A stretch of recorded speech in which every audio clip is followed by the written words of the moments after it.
call the meeting of the Design Adjustment Committee to order. Before we get started, I have to read an introduction. The Design Adjustment Committee's purpose is to establish clear and measurable review criteria for the consideration of major deviations from the city's technical standards, specifications manual, building design and material standards, and subdivision standards.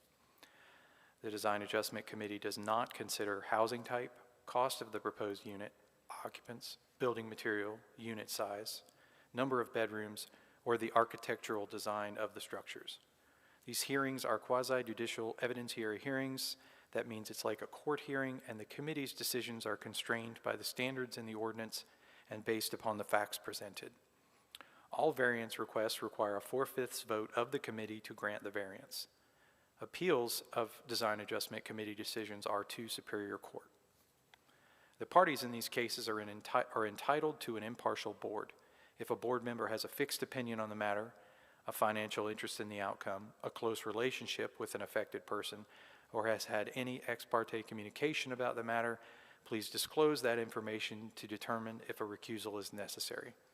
City staff will introduce the proposed project to the committee, and committee members may ask questions. The applicant may present additional information about the project, and members may ask questions.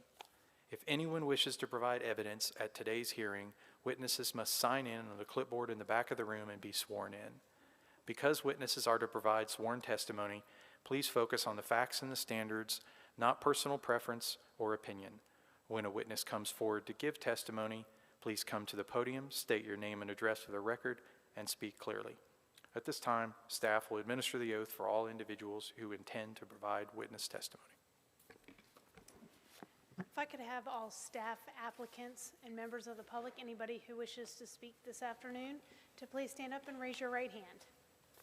Do you agree that the testimony you're about to give is the truth, the whole truth, and nothing but the truth? Thank you. The first item on the agenda is approval of the minutes. Has everyone had a chance to review the minutes? And if so, are there any comments or a motion? I have no comments. I'd make a motion to approve the minutes. I will second. All in favor of approval of the minutes say aye. Aye. Aye. Any opposed? Motion carries. That brings us to our business agenda.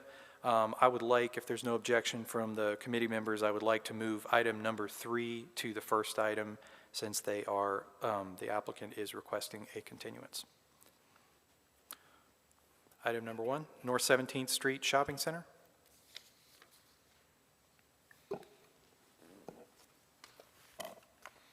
Good afternoon. My name is Dana Lingenfelser, and I'm an attorney with Warden Smith, and we represent the applicant. Unfortunately, my partner Sam Frank is out of town and not able to be here today, and he'd like the opportunity to address you all and represent our client, which is why we're requesting a continuance.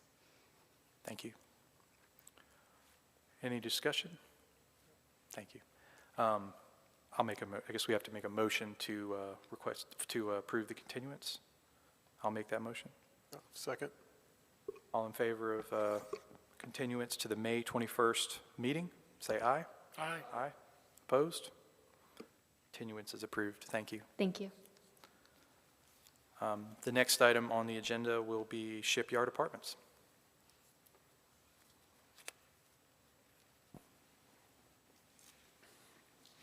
Mr. Chairman, I would like to just go ahead and disclose that I have been party to this site development prior to it formally coming to TRC in this arrangement.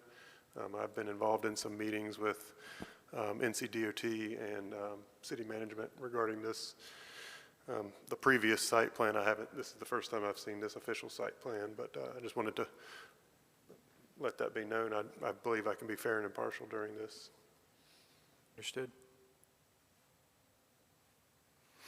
Okay. All right. Thank you, Mr. Chair, members of the DAC. Good afternoon. This site is located at 3907 Shipyard Boulevard and contains approximately 25 acres and is known as the Shipyard Apartments development. They are requesting design adjustments for various items, including the length of a private driveway, standards for a collector street, and private driveway standards. Property is currently zoned O&I, office and institutional. It's currently vacant. They're proposing a mixed-use facility at this location, which is proposed to contain 456 multi-dwelling units, along with about 40,000 square feet of commercial space. Access is being provided to the site by the extension of Tiburon Drive to the plan northwest here, shown on your site plan there. There's also access provided in 2 spots to Shipyard Boulevard. A non-residential collector street is proposed at that western site entrance that extends to the northwest to provide that extension of Tiburon Drive.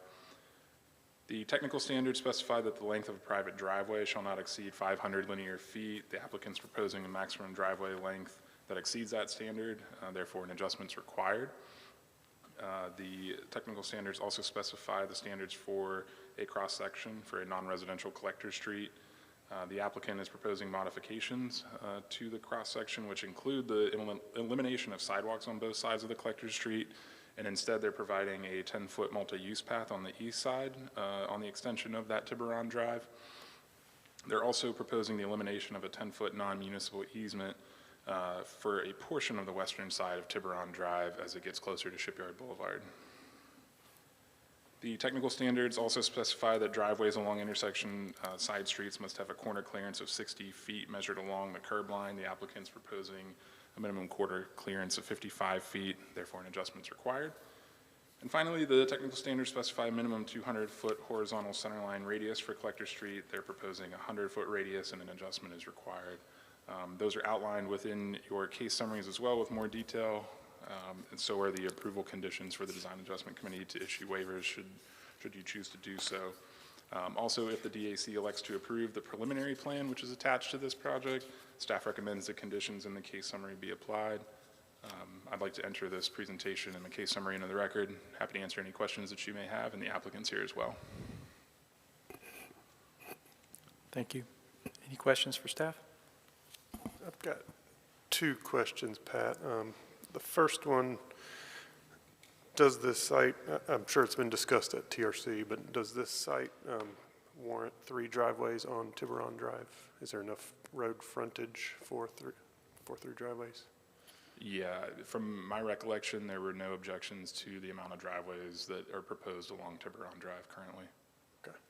And my second question is where this Tiburon extension connects to the roundabout. It looked like the orientation of the road as we see it on this screen, it appears fairly different to the green hatched image you had up earlier. Do you have any information as to how that connection to the existing, and if that's a question for the applicant, just say so, but. Yeah, I believe there were some site changes in original layout to the property itself and some shifting of parcel lines. I'll ultimately defer to the applicant on kind of how the site's evolved and changed with design adjustments through the TRC process. Okay, thank you. Yep. Pat, I have a question. Sure. For the driveway separation of 55 feet versus the 65, is that for the proposed driveways off Tiburon, or is that for the driveways off Shipyard? That is the driveway nearest to Shipyard off of Tiburon. If I can somehow. Okay, so that the proposed driveway then. Yes, this is highlighting the NME, but the driveway closest to Shipyard is, I believe, what the request is for. Understood, thank you.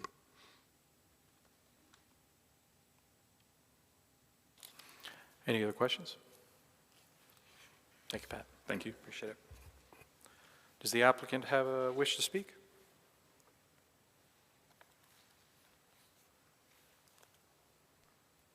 Good afternoon, Mr. Chair and members of the committee. My name is John Tunstall, Tunstall Consulting Engineers. And you probably saw this project, I don't know if you saw it, but last year Dennis alluded to it, but it did go through preliminary TRC and it did go through TRC. And right after the TRC meeting, we had a TIA that was going through approval for that time, and the MPO and DOT wanted the signalized interchange or intersection changed from Partridge Avenue, that's where we had Tiburon Drive extension tying into, over to the Pine Valley intersection. So we had to go back through a full site design, and this is what we came up with. We located Tiburon Drive on the west property line, and then it aligns with Live Oak Bank, Tiburon Drive, where Live Oak Bank is, and the roundabout there. So, that's some history on the project. We've come a long way. We've redesigned it, and we do have 5 variances before you today, and which I believe Pat stated. So, during the, Live Oak Bank design and all of the rezoning, we proposed a 10-foot multi-use path on one side of the collector street in lieu of having sidewalks on both sides. We're going to continue that 10-foot multi-use path on the eastern side, or propose to continue that along the eastern side of Tiburon Drive extension all the way back down to Shipyard Boulevard and along the frontage of the site. So that is the 10-foot multi-use path variance.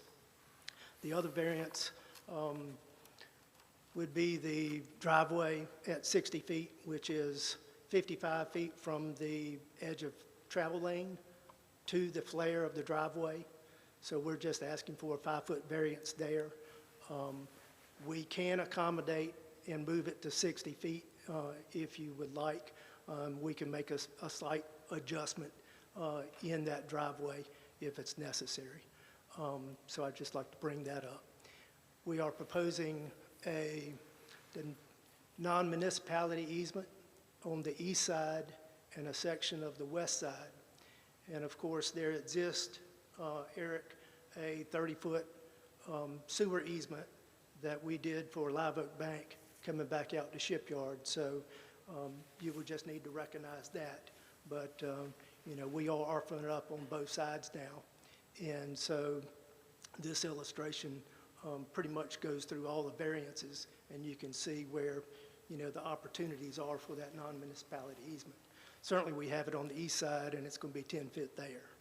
So let's see, for the alignment of the roadway there along the western property line, we have come up with a 100-foot radius in lieu of a 200-foot radius, which is required on a collector street. That 100-foot radius gets us back over to the western property line and provides alignment back up to the roundabout there at Live Oak Bank. This is a stop condition anyway, as it will, the intersection at Shipyard and Tiburon Drive extension will be signalized.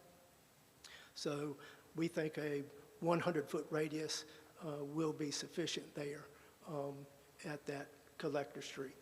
And the 500, 800-foot rule, I believe in the back, in the middle there, we are 319.5 feet short of having the 500, 800-foot rule met.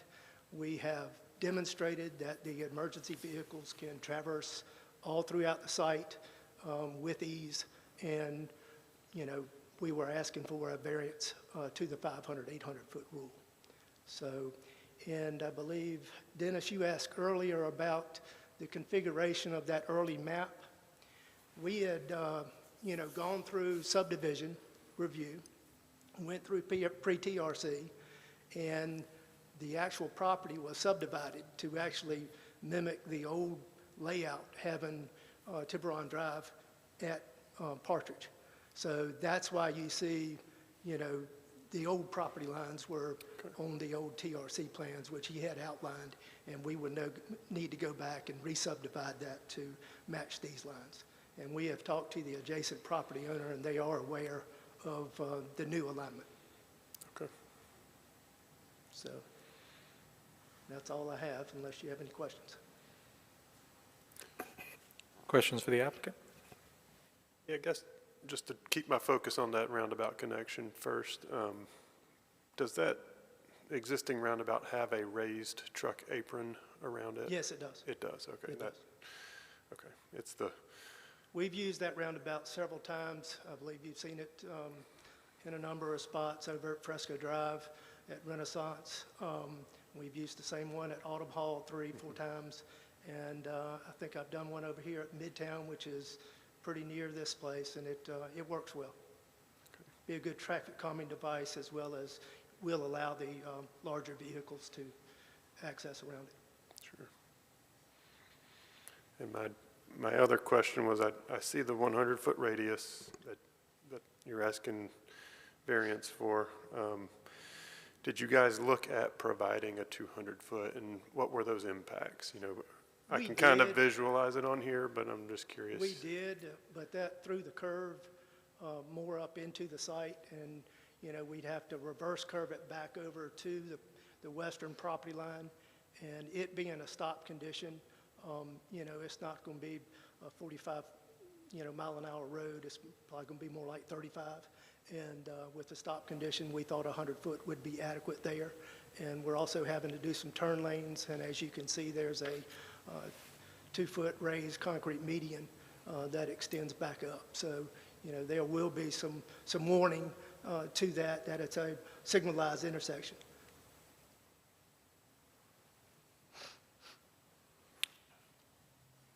On the existing easement shown as a 30-foot private utility easement, I It's believe that actually wasn't public. conveyed to us. Yes, it was. Is that something you're going to work out when you resubmit to development services? I believe a portion of it will be part of the public right-of-way, and the remaining portion would be conveyed to us as public.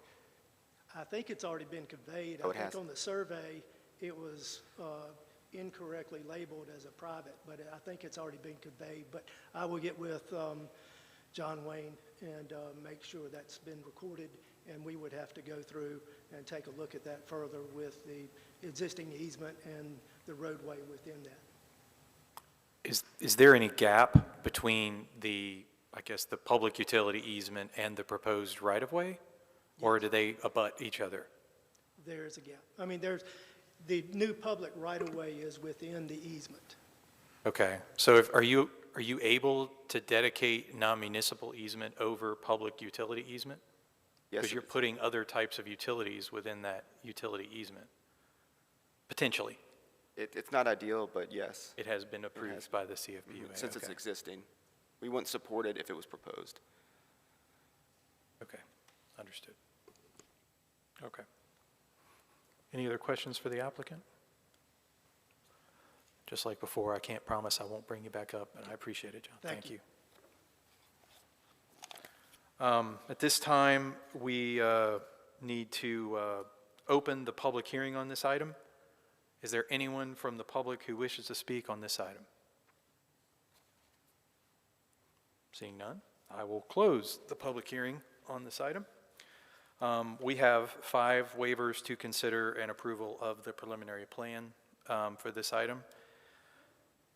I guess I'll just sort of open it up to you guys as to if you have any concerns or anything we need to discuss before we get into specific items.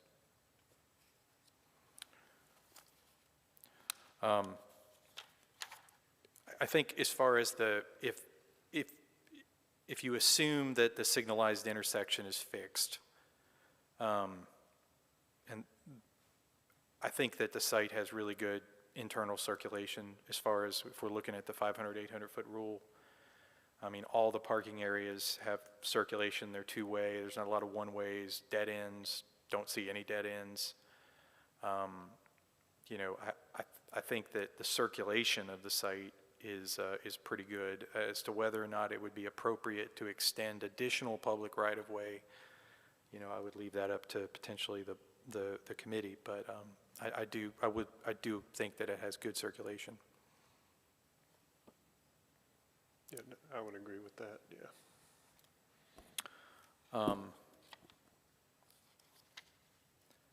You know, I think that a lot of this variances stem from that pinch point there at, what is that road? Is it Partridge?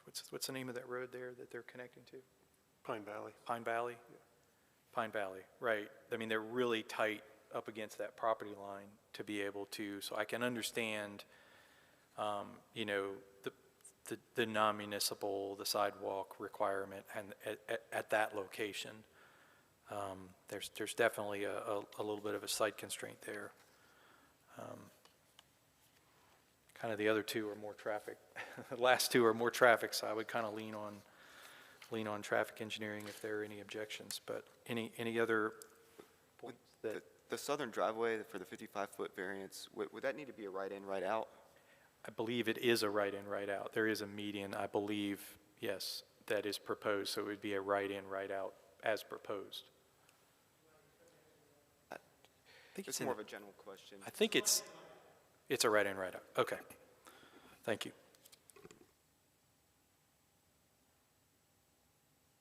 John, if you don't mind just coming up, since you mentioned it, I'll take you up on your offer. You mentioned that you could attain the necessary offset. I'm just curious what that does to the site. It just, you know, you can see that driveway, we have it straight going into the parking area. It would shift it up, 5 feet. you know, up to the north by 5 feet and then come back down. And so, you know, that would be a little movement there that, you know, it may cause the traffic turning into the driveway to be a little bit more cautious and slow down with it going into the driveway rather than straight in. So we're talking about 5 feet, but, you know, we can accommodate it if you like. But we thought this movement was a little bit better than having that shift up to the north by 5 feet and then coming back down 5 feet, you know, for the parking area. We did provide some additional stacking room. As you can see, we set back the parking back about 50 feet from the parking, from the right-of-way right there, which would allow the cars to go ahead and get in and not impede the traffic coming into Tiburon Drive, you know, from Shipyard. So that was our intent there. Yeah, when I was reviewing the auto turns analysis, it kind of leans towards doing that anyway, just Yeah. for the large vehicle, shifting That's that right. driveway up. So one of my, I guess, with those being commercial buildings in that front left corner there, I mean, is that where the trucks will be entering to drop off supplies to those buildings, or do they have other locations? I would probably say it'd be the second driveway where the trucks would come in and enter and that sort of thing and drop off. It would not be the first. And then they would navigate through the property to exit somehow? Okay. That's correct. Okay. Mr. Chairman, had there been any thought towards, you know, you've got buildings 12, 13, and 16 that are all directly, or there's no parking between them and the right-of-way. Had there been any thought towards bringing those office and commercial buildings towards Shipyard as well and moving the parking behind and eliminating that driveway entirely? We would really like the parking up there since it is a mixed use. You know, when you have a commercial building such as that, I know we're proposing office, but it also could have another use in there. And we would like for somewhat of amount of a parking up along the front there to be visual from Shipyard. John, I guess I have a process question to sort of piggyback onto that. This project, you said, has been through pre-TRC, it went to TRC. What is it going to have to do moving forward? Is it going to go back to TRC? Is it going back to pre-TRC? We've been to pre-TRC in 2024. We've been to final TRC in 2024. That was in October, I believe. It's the We got redesign. the news in December about DOT, MPO. We've redesigned the site. We're getting ready to resubmit to final TRC, let's see, 30th of this month. So about 2 weeks. Pat, is it going to go to a formal meeting, or is it going to just be presented as comments? I guess where I'm getting at is there an opportunity for these types of concerns to be dealt with at the TRC level? I mean, I don't feel like the building design and location is necessarily something that we would address at this meeting, but they're valid points, and I want to make sure that there's an opportunity for those comments to be made. Yeah, I think due to the nature of the redesign, it would require a formal TRC Okay. meeting again for review, yes. Okay. We would be submitting for formal TRC with Perfect. all the permits and everything, just Okay. as you see it. And if you wish us to move the driveway back 5 feet, then we can accommodate that. Okay. Okay. Non-municipal utilities, you know, I would assume that the utilities that are proposed for this project would use the non-municipal easement on the east side of the road, and then the future track, parcel E, I guess it is, same? I mean, is there, I guess, I'm trying to just establish, is there a need for that non-municipal easement on the west side? That's up to CFPUA. They have an easement over there anyway. We were going to offer it up, and certainly we would have to coordinate with them. But I believe the eastern side 10-foot non-municipality easement is sufficient for any dry utilities that go in there. We would prefer for it not to be there altogether, the non-municipal easement to the west. Yeah. Yeah. And we're fine with having it just on one side, which would be on the eastern side. Well, I mean, I think that, you know, having the easement there and installing utilities within the easement are two separate things. I mean, if this project, Shipyard Apartments, is planning to install their dry utilities on the east side, then that should take care of you know, most of the need. And if it doesn't go anywhere on the west side, I don't know how often it would be used. You know if there's an existing easement to the north at the roundabout? I know there wasn't a sidewalk and you're matching the multi-use path. Do you know if there's a non-municipal easement There is. on both sides? There is one design there as well. Okay, 10-4. Okay. And I guess, any other questions for the applicant while you've got them up here? Okay, thanks, John. I think from my perspective, maybe we have a discussion about the municipal, or the MUP versus, and the sidewalks. Anybody have any objections if they eliminate the sidewalk on the west side? Is there any concerns with that?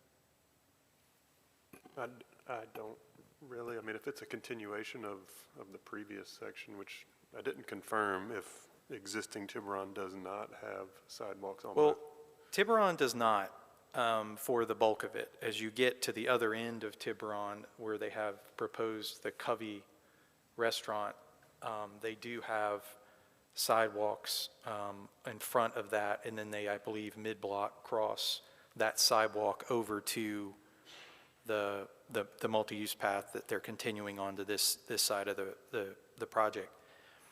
And there's one undeveloped parcel. It's kind of like the very, very top left of your screen. It's kind of off the screen. It's not a big parcel. I haven't seen anything proposed for it come through TRC, but it would have sidewalk there. And, you know, I do have a little bit of a concern as to how we get that sidewalk back over to this MUP. I don't really have any problem with not having sidewalk for the bulk of it. It's just, we got to have a good transition from that sidewalk on that undeveloped parcel into this MUP. So, I mean, that would be my only concern with this, you know, not having sidewalks on both, on the west side. I mean, I have a little bit of a concern with, at the very, very bottom corner, at how that multi-use path extends onto, you know, it doesn't extend within the right-of-way. You know what I mean? So if you project that multi-use path along Shipyard forward, it extends onto the adjoining property. But that, as opposed to the right-of-way, that's a TRC issue. That's not part of this request. But as far as the sidewalks, I mean, there's, you know, all the residents that are going to be using it, or most of them, are on the east side. They're coming from the east side, you know. You were saying the property in the upper left? Right, just by the roundabout there's an undeveloped parcel that's kind of a remnant piece. And, you know, I think, you know, if that ever does come through TRC, that would, there would be some sidewalks associated with that, and Carry them to the roundabout and yeah, cross them carrying at the it, roundabout, somehow yeah. carry it across the roundabout. I don't want to, by approving this, I don't want to create a, the need for a variance on that, or create an incentive to not install sidewalks. I think it could be some benefit to that little parcel if it ever develops, but that's my only concern. You want to go through these one by one? Think so. Okay, let's do it. Maximum length of a private driveway, they're, I guess they're 319 feet over. I'm going to make a motion to approve that waiver. I think the site has very good circulation, multiple points of ingress, egress, two-way traffic. I think, it's a very large parcel, and anytime we see a waiver from this 500, 800 foot, it's on these larger parcels where they're just bigger than 500 feet. So that's my motion. A second. Any other discussion on that motion? I support the motion and the second, of course, and I think a lot of that is due to the realignment of Tiburon Drive through the TRC process, so. Great. Yeah. Okay, very good. All in favor of approval of waiver number 1, say aye. Aye. Any opposed? That waiver is granted. The width of the non-municipal easement,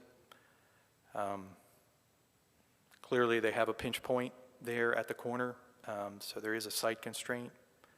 Any other discussion on that one? If not, is there a motion? Make a motion, we approve. The elimination of the non-municipal easement as shown?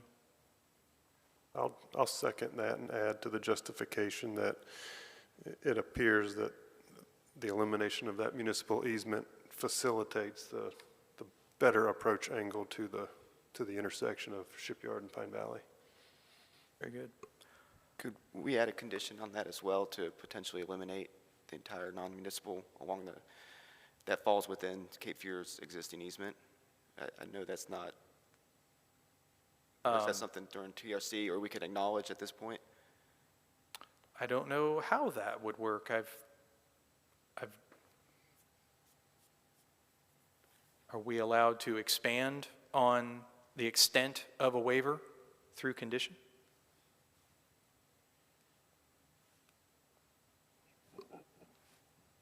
Anybody? Ultimately, I think I would probably defer to the attorney, but if the waiver is not requested, I don't believe that an additional waiver could be issued. Okay. Well, Well, I mean,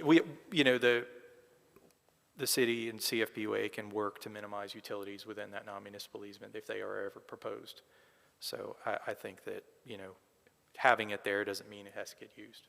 So, all right. I think we've had a motion and a second, right?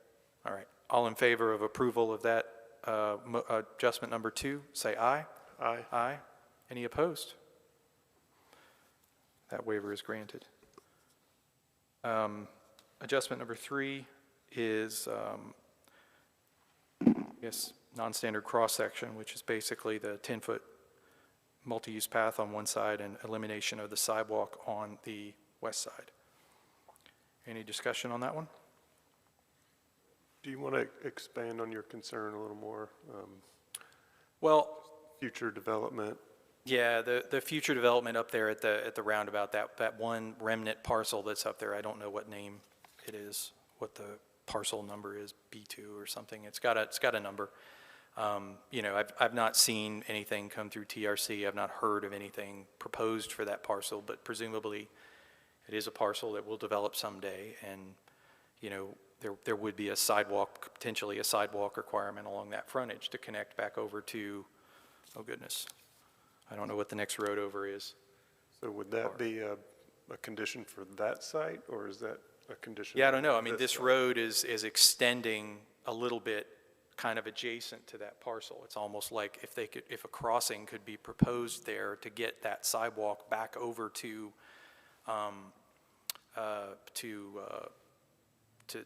this multi-use path, without having to go all the way back to the intersection of, I believe it's Pickard. Maybe I'm wrong of that road I've gotten, but wouldn't want that to happen. I feel like that may be more of an issue for the TRC of that particular project, but I do feel like it's worth mentioning now. I don't know. I don't know that it's worth putting in a crossing with this road, not knowing if or when that parcel would ever. Correct, yeah. Whatever That's kind of what develop. I think that's something that can be addressed Okay, when and That's if fair. that comes forward. that's fair. As long as we're not saying no sidewalk will be placed over here. Yeah, Right. Yeah, okay. Okay. All right. I'll make a motion to approve adjustment number 3 of the applicant proposing a multi-use path on the east side of the road instead of 5-foot sidewalks on both sides of the road. I believe it's consistent with a majority of the remainder of Tiburon Drive, this being the extension of Tiburon Drive, and it's going to promote good multi-use connectivity in the area. Very good. I will second that. Any other discussion? All in favor of granting that waiver, say aye. Aye. Any opposed? That waiver is granted. 60-foot corner clearance. Not a lot of a site constraint there. I was going to say, based on the auto turns and based on the applicant's acknowledgement that it could be attained, I think I would be in favor of denying this request and having it designed to accommodate the standards. Is that a motion? Oh, yeah, I'll make that a motion for adjustment number 4, denial of the variance. The applicant has described that it is able to accommodate that standard, so we'll stick with the standard. Yeah, lack of a site constraint. I will second that motion. Any other discussion? All in favor of denial of that motion, say aye. Aye. Aye. Any opposed? That variance is denied. 200-foot horizontal centerline radius, the last adjustment? Yeah, just general discussion about that. I mean, in looking at the site plan more, we want those more sweeping curves on the higher functioning roadways for safeties, to reduce folks crossing the center line and stuff like that. They are providing, I noticed they are providing that raised center median that extends through this curve, so that's going to mitigate some of that center line crossing by any vehicles.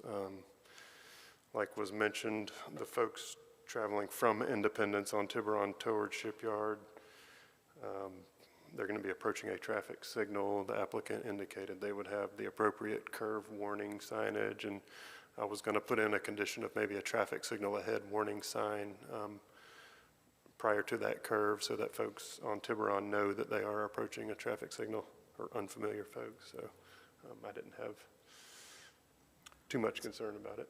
That's a fair assessment and condition. Any other discussion on that item? Care to formulate that into a motion? All right, I'll make a motion to approve adjustment number 5 of the residential non-residential collector street cross-section to approve the 100-foot horizontal centerline radius with the justification that it's in the vicinity of a stopped condition at a traffic signal, and with the conditions that the site plan include the appropriate curve warning ahead signs and a traffic signal ahead warning sign. Understood. I second that motion. Okay, any other discussion? All in favor of approval of that adjustment with the condition stated, say aye. Aye. Aye. Any opposed? That waiver is granted, which leaves us to the preliminary plan. I think, with the adjustments necessary in order to accommodate the fourth waiver that was not approved. You know, I think it's a good plan. I'll go ahead and make the motion to approve the preliminary plan, subject to the adjustments necessary for the denied waiver, and adding in the recommended conditions from staff in the staff report. I'll second. Any other discussion? All in favor of approval of the preliminary plan, say aye. Aye. Any opposed? That motion carries. Thank you.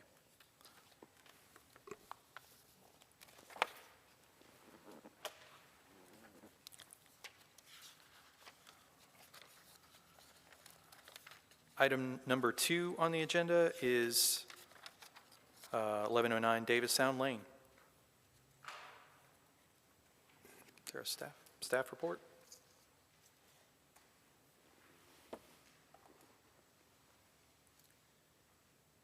Good afternoon again, Mr. Chair, members of the DAC. This is a request for design adjustments at 1109 Davis Sound Lane. The site is approximately 0.62 acres. It's zoned R15 residential and is currently vacant. The applicant's requesting design adjustments from the standard cross-section for private access easement. The applicant proposes a new single-family dwelling unit along an existing non-conforming private access easement, which is known as Davis Sound Lane and shown here on the plan provided by the applicant. The proposed dwelling unit would be the 7th unit to utilize this private access easement. However, the access easement does not meet the current standards for development found in the technical standards. Just as a side note, the applicant will be going to Board of Adjustment to exceed the minimum or the maximum allowance of units along a private access easement, which is 4. The access easement is already providing access to more than 4 units at this time, but a variance is required from city code to increase that allowance. The applicant is proposing to keep this private access easement as is with no changes and requests the following relief from the technical standards. They're requesting relief from the requirement of a 34-foot wide private access easement. The easement's approximately 20 feet wide and a waiver is required. Private access easements also require a pavement width of 20 feet. The pavement width is variable along with the easement width itself. However, the pavement is 10 feet at its narrowest point and consists of gravel, and a waiver is requested as well. There is no preliminary plan associated with this because there is no subdivision proposed. The lot is existing. It's a lot of record. The applicant also has proposed in their plan that you see on the screen here an adjusted driveway along Beasley Road to provide access to the existing access easement. That concludes my presentation. Happy to answer any questions, and I'd like to enter this report and presentation into the record. The applicant's here as well to answer any questions that you might have.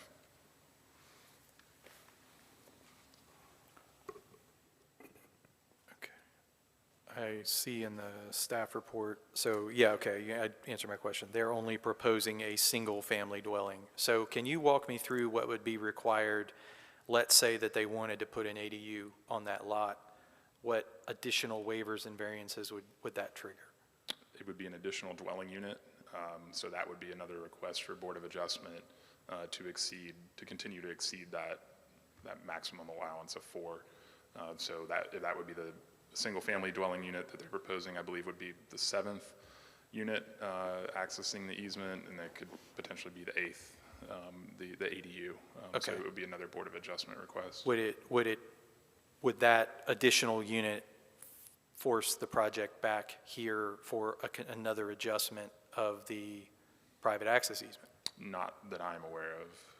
Okay, all right, well, I mean, I'm just trying to lay out a few scenarios that, you know, some folks might have about, you know, continued development and density. Any other questions for Pat? Thank you. Thank you.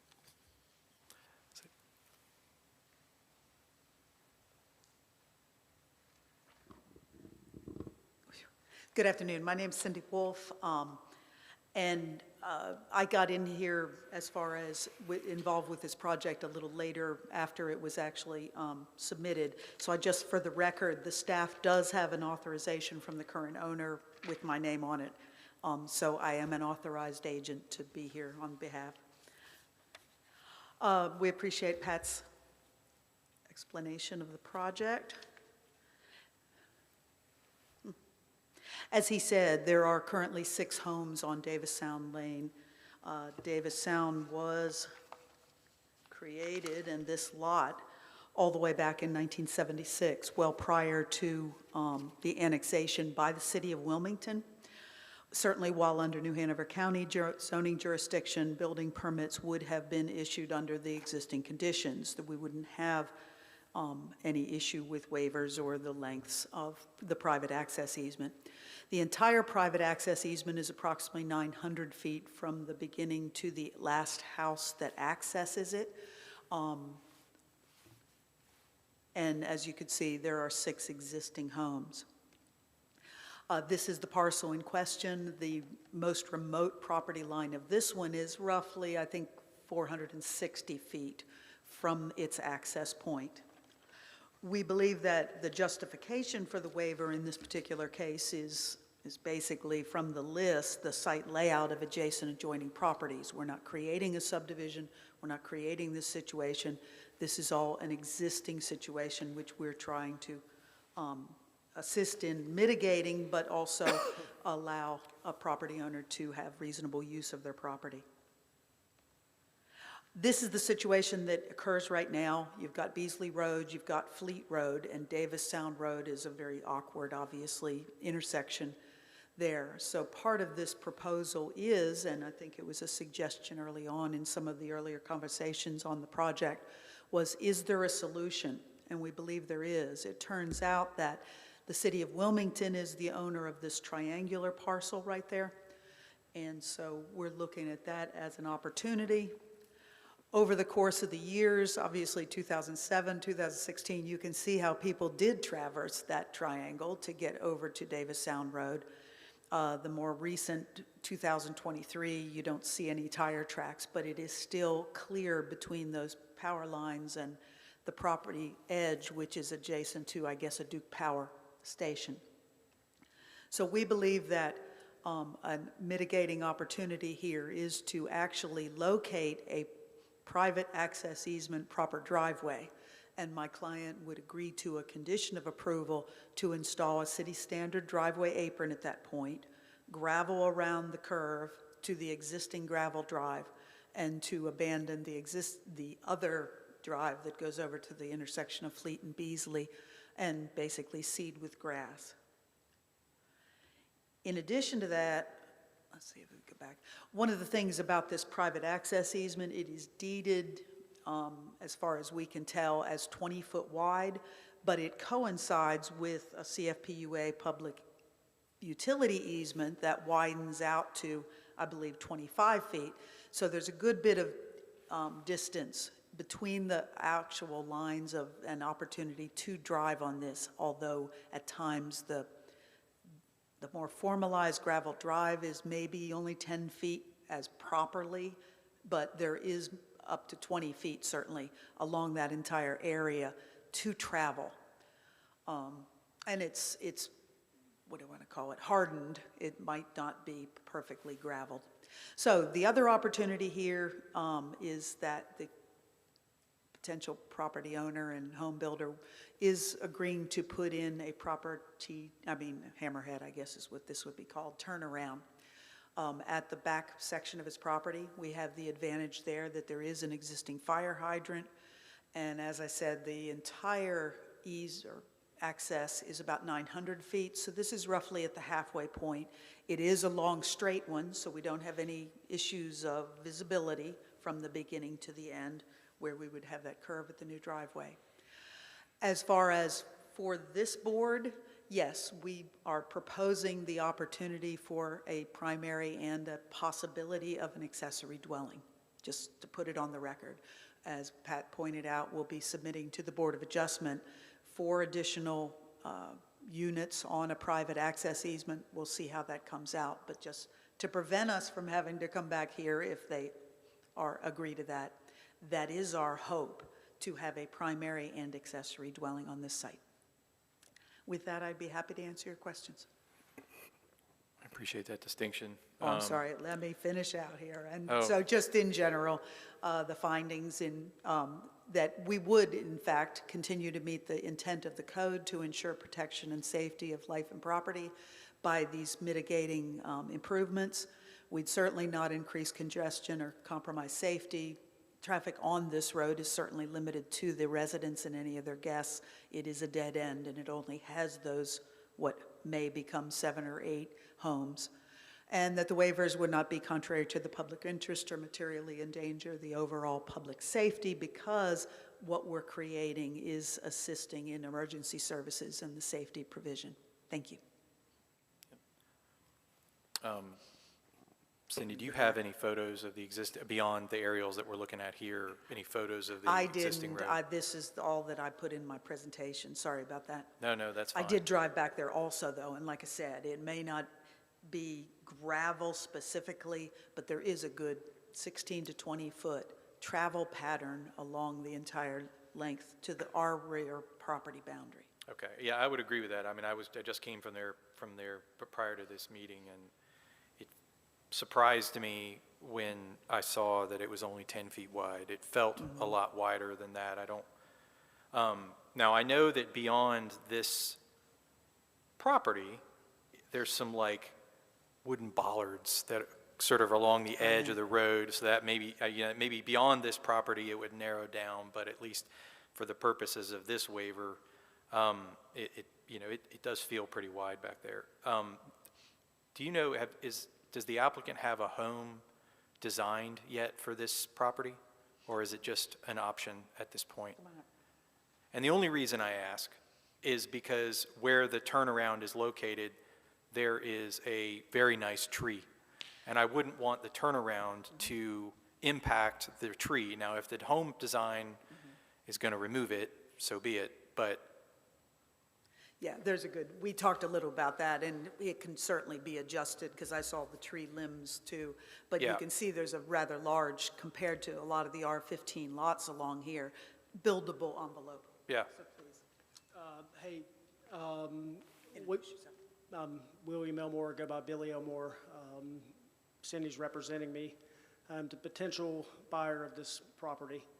We would seek to build a house to keep with the integrity of the community. We're not looking to remove any trees, so I think we have a large enough building envelope that we could put the house location to where we could work with what was existing. Understood. Thank you, sir. Anything else, Cindy? No. Any questions for Cindy? Only question I got is, possibly, and it may be for the applicant, the driveway. Where would the driveway for the house be located? We don't have a set of working drawings at this time. We do have a small concept with a side entry garage. It would be a left-hand side entry, so we would come at the beginning of the property with the driveway access towards the house, and then turn into a side entry garage. Reason I ask is that the turnaround, we would have to do something to prevent that to be a parking area. Right. To maybe put up a sign or something that says fire lane, no parking, to that effect, so that, I mean, not just you, but even your neighbors, keep them from parking a boat or something there. It's a flat surface to park something. Yeah, it's very tempting Yeah. to park in those. That's easy. That would be easy enough to agree to a signage, proper signage at the beginning of that turnaround. Okay.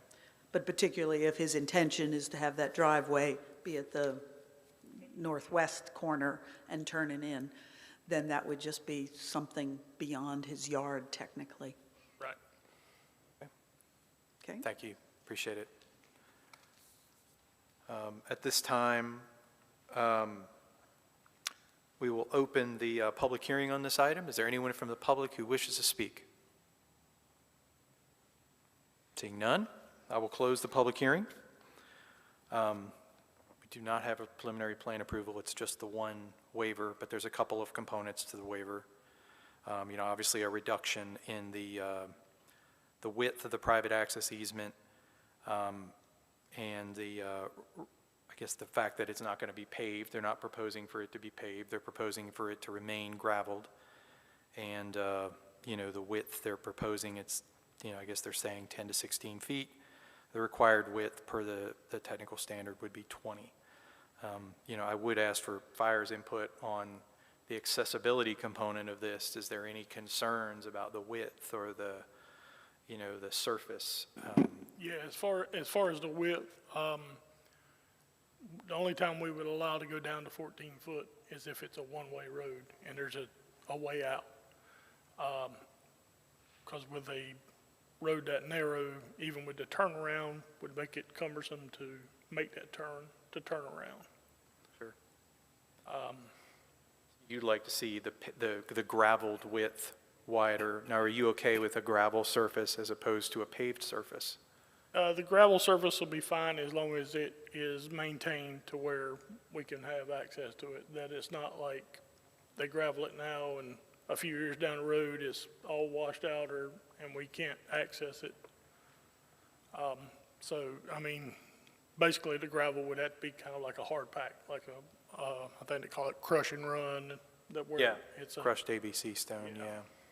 And I noticed in the staff report, they indicated that there's no maintenance agreement currently for this area. And Cindy, I apologize to bring you up again, but just like every meeting, multiple trips. Do you know? I mean, I just came from there, and it looks like there's been some gravel installed recently, right there at the entrance. Do you know?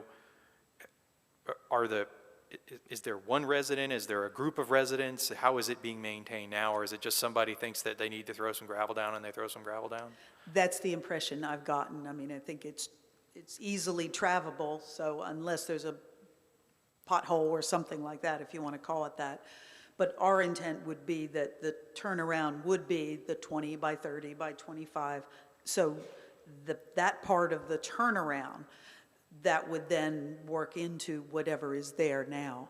But yeah, there is no agreement, as far as I could tell, in any of my recordings. I mean, or read research. Understood. Thank you. Mm-hmm. Yeah, I mean, we did hear from the next house down, and he contacted Mr. Elmore, and just, you know, so I think there's some cooperative spirit. I just don't know that there is anything in writing. by next house down, you mean beyond this house? The one to the southeast, where the fire hydrant is. Understood. Okay. I kind of had a question for fire also with the alignment of that entry driveway. Is that, it almost looks like it's going to be even harder for a fire engine to get down there. I would have to see as far as like with the turning radius, if that would be a radius that we could make. Where would the trucks be coming from in this instance? All right, I'm down on Masonboro. Masonboro, I'm not sure as far as the direction at Beasley Road. If you're going Beasley Road, does it go out towards? Yeah, this is the Masonboro end of it. That's the Masonboro end of it. So you'd, come out. They would be coming from, come past Fleet down to Beasley. So it would sort of be a U-turn, but I tried to, offset it enough from that, the adjacent property, because that is private property. Right, and I, going out there, that entrance onto Fleet is rough. And I came from the south, and I had to loop around that existing entrance, and that would be. Because there are power poles there. There are guy wires and power poles, and it's a very difficult turn. So I kind of almost look at it like a slip lane. This is better than it is now. Yeah, so, I mean, I support the additional driveway if, again, with that being city property and not city right-of-way, I don't know what rights this board has to say, yeah, but I support the additional driveway, but almost look at it like as a second access point. I don't necessarily need the other one to be abandoned, because if, like you said, if the fire trucks are coming from the north, it would be better, much better, for them to come straight, essentially through that intersection to use it. And Right. honestly, people would probably do it anyway if they were going, Right, basically our second arriving unit would be coming from the opposite side of Beasley. yeah, so they would need, it would be better for them to have this The entrance. the proposed turn would be better for them, coming from that direction. Existing would be the better for the primary. Right. Got it. No, from Masonboro, you'd be coming that way. The primary would, The that's the primary would be closest. coming down from Masonboro down Beasley. No, you'd be coming up Beasley. Yeah. All right, I'm confused as where, if you come from the This fire isn't too station- far from the Masonboro end, not the Pine Grove. Okay. Does anybody have a, Okay. like a Google Earth image that we Maybe can, it's- or a maps, so we can bring up, if that's possible?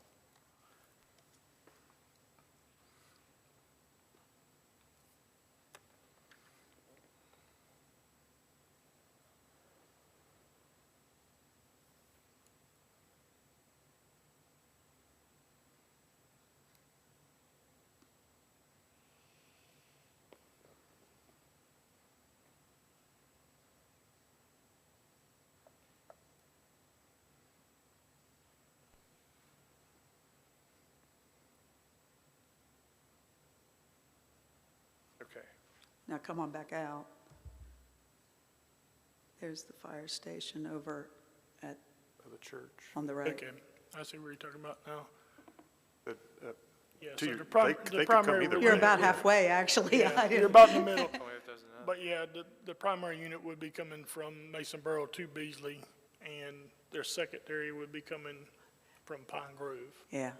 So the primary unit would use the driveway that's proposed versus the other, the But I mean, either existing. way, it seems like the realigned driveway is beneficial.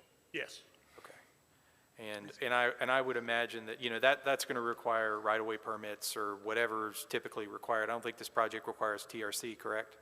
Right, so it would require a right-of-way permit in order to install that driveway. And, that right-of-way permit process is kind of like, almost like a baby TRC process, and they'll evaluate the turning movements and such to make sure that the widths are installed properly. But Can you verify, though, that the city council doesn't have to, hello? Madam Attorney. That's actually something I'm looking at Oh, right okay. now, because that's not something I know off the top of Well, my head, so I'm looking into and I that. don't think that we need to necessarily have that answer. It either is or it isn't permitted. And if it isn't permitted, then, like, I know that my thoughts on this are, I would want to see one or the other improved. Like, as I drove out the existing entrance onto, wherever it is, Beasley, it's rough. Like, it's rough. There needs to be some sort of, look at all that, like, the gravel that's getting tracked onto the road, and there's no concrete apron there, and it's really, really rough to get over that. It's in need of some maintenance. You can see in the aerial where people have been using that turn. So I feel like, making that improvement is a reasonable trade for not paving the Davis Sound Lane easement. That's kind of how I feel. I don't know that we necessarily need to know now whether or not that realigned entrance is viable. I would support it if it is, but if it's not viable, it's not viable. Well, hopefully Ms. Essie can work with planning, because we'd like to know sooner than later if, that's not the option to make all this work. Yeah. Any other thoughts on this? and the only, where I was going with that is, does that new driveway alignment, does it need to be wider to accommodate? But if that is something that dimensionally gets answered later, I'm fine with that. At first glance, I'm like, finally, they're gonna bring some order to this Fleet Davis Sound Beasley intersection, you know. So I supported it at first glance, but once you start thinking about larger vehicles using it, specifically fire trucks, that's when I started to have a little concern. But if all of that can get worked out through the driveway permitting, then that's fine, you know. Yeah.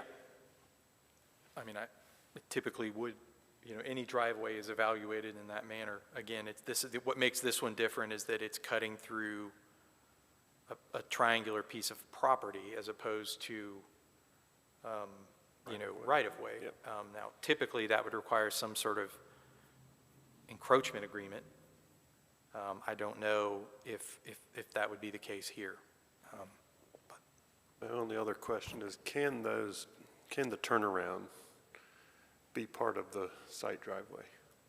It's more of a technical question. Like if they just improve, if they use that as the driveway, but they improve Beyond it?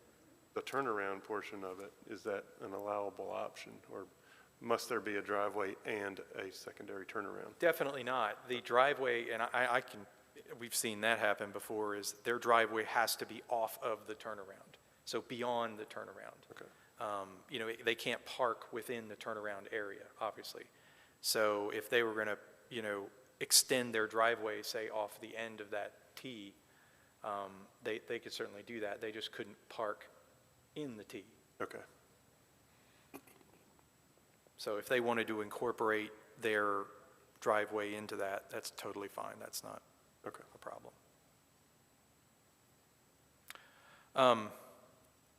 So we need to make a motion. Anybody have any thoughts on this one? I don't think that we can do anything about the width of the easement itself. I mean, that's cutting through properties that are existing lots of record. I do feel like there's some potential for widening the graveled surface and justification if it would improve emergency services. 10 feet's really narrow. You know, you guys can't navigate a 10-foot. It feels wider than that to me out there, but 10 is a problem. What do you think? Our trucks are almost 11 foot wide, so. Yeah, that would be a problem. You know, unlike some of the other situations that have come across this board, it's not like there's fences on either side, so we do have that ability to overhang. But, you know, I do think that, you know, having a little bit of a wider graveled surface is if we're evaluating this on the grounds of public safety and access, I feel like it's not unreasonable to ask them to widen it to, say, 16 feet. That's the city standard, but if fire needs it to be wider, then that's fine. But the closer we get to that 20-foot, which is the platted easement width in some areas, you know, it gets harder to do that without encroaching onto adjoining properties. Right.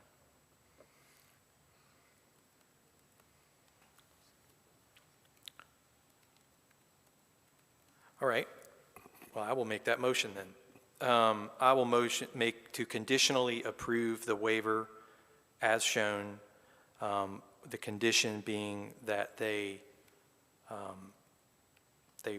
widen the graveled portion of the easement to 16 feet, which is the city standard width for a private access easement.